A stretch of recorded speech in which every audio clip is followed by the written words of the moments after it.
যখনই কোনো হাজব্যান্ড ডিভোর্সের জন্য মামলা করতে আসে তখনই আমাকে জিজ্ঞেস করে যে ম্যাডাম আমার ওয়াইফ খোরপোশ চাইবে না তো। এখন দেখুন, খোরপোশ চাইবে না এইটা আমি কি করে গ্যারেন্টি দিই?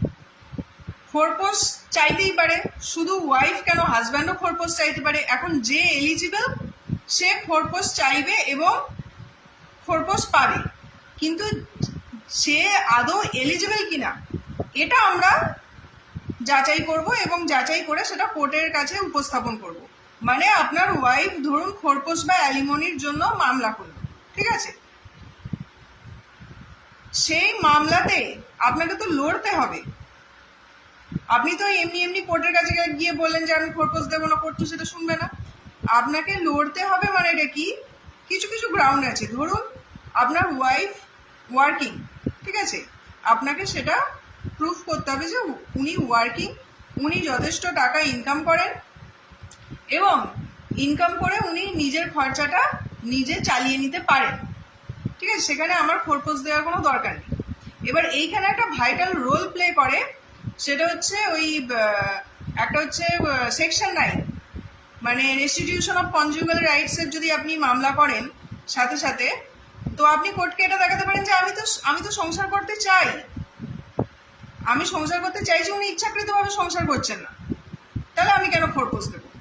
এটা একটা স্ট্রং পয়েন্ট। সেকশন 9 হচ্ছে একটা স্ট্রং পয়েন্ট। অনেকে বলেন যে সেকশন 9-এর মামলা ফালতু।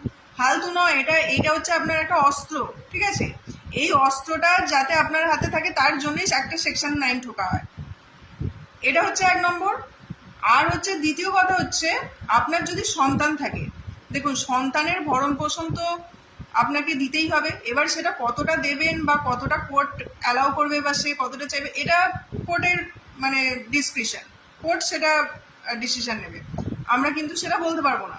কিন্তু মোদ্দা কথা হচ্ছে আপনার ওয়াইফের অ্যালিমনি আপনি নাও দিতে পারেন, কিন্তু তার জন্য প্রপার গ্রাউন্ড আপনাকে দেখাতে হবে যে উনি নিজেরটা মেনটেন করতে সক্ষম এবং উনি ইচ্ছাকৃতভাবে আমার সাথে থাকছেন না, তাহলে আমি কেন ইয়ে করব, বা উনি অন্য কারোর সাথে থাকছেন। এইগুলো আপনি যদি কোনোভাবে প্রমাণ করতে পারেন তাহলে আপনাকে কোর্ট বলবে ঠিক আছে ওয়াইফকে অ্যালিমনি দিতে হবে না। কিন্তু বাচ্চার জন্য, একটা বাচ্চা যদি থাকে আপনাদের, সেই বাচ্চার তো 100% খরচা আপনার ওয়াইফের ওপর আপনি চাপাতে পারেন না, বাচ্চার কিছু খরচা আপনাকে দিতে হবে। এবার সেম কেসটা আমি বললাম, শুধু যে আমি এর আগে আরেকটা ভিডিও বানিয়েছি, ওয়াইফ কিন্তু শুধু অ্যালিমনি ক্লেম করতে পারে না, হাজব্যান্ডও অ্যালিমনি ক্লেম করতে পারে। সেক্ষেত্রে যদি এরকম সিস্টেম হয়ে থাকে বিয়ের আগে বা বিয়ে করার সময় যদি আপনাদের এটাই ডিসিশন হয়ে থাকে যে ওয়াইফ ইনকাম করবে, হাজব্যান্ড হাউস হোল্ড ডিউটিস করবে, হাজব্যান্ডের আদার্স কোনো ইনকাম নেই, সেই ক্ষেত্রে আপনি হাজব্যান্ড হয়েও অ্যালিমনি চাইতে পারেন। কিন্তু তার মানে আবার এই নয় যে আপনি চাকরি ছেড়ে দিয়ে বেকার হয়ে গিয়ে বললেন যে আমি বেকার, আমি অ্যালিমনি দিতে পারবো না। এর জাজমেন্টটাও আমি আগের ভিডিওতে বলে দিয়েছি। এগুলো হচ্ছে মানে কেস টু কেস ডিফার করে। এখন আপনি ডিভোর্সের মামলা যখন করতে যাবেন আপনার একটা চান্স থাকেই যে ওয়াইফ অ্যালিমনি ক্লেম করবে, ঠিক আছে। অনেকেই করে না, যারা নিজেরটা নিজে চালাতে পারে, যাদের একটু মানে আত্মসম্মান একটু আছে, তারা চায় না। এবার অনেক ওয়ার্কিং লেডিও অ্যালিমনি চাইতে যায়। এবার তাদের যদি আত্মসম্মান না থাকে সেটা তো কারো কিছু করার নেই, এবার আপনাকে ওটা ডিফেন্স করতে হবে।